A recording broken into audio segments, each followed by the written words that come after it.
ng'anyo margi nyaka sirikand kaunti no oket dwachgi e tim. Kagiloso kod jofwambo e osiptal maduong' ma Kakamega, gidwaro ni sirikand counties winj ywaggi kanyakla kod medo ngas jotije kod meto mag osara e kind dwaro mamoko.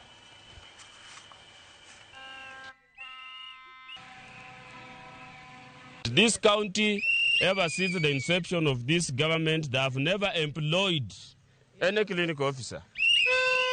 They have only done nine clinic officers, which was a replacement. We are demanding that actually we are the backbone of health. Primary health care is taken care of by clinic officers. And therefore, we can never be taken for granted.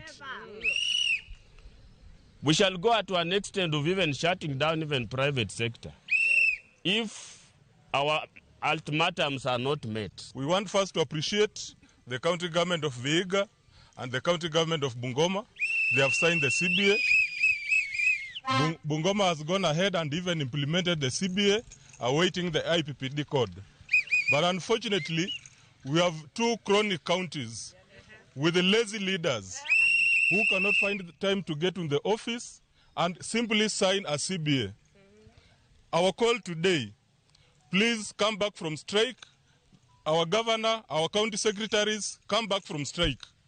Come to office, work so that you allow other officers like clinical officers to resume their duties and work. Nimefanya dialysis mwaka mzima, kuanzia mwaka jana mwezi wa pili mpaka saa hii. Na kwa leo tumekuja tukaambiwa tujitafutie mahali pengine. Hapa tuwezi tibiwa. Ya kuleta wagonjwa hapa ndani, alafu tunarudi tena na wagonjwa wenyewe. Sasa nasa ndio kwa nini kwa maandamano? Kwa sababu ya pesa hakuna hapa ndani. Madawa hakuna hapa ndani. So sisi kama wakazi wa Kakamega County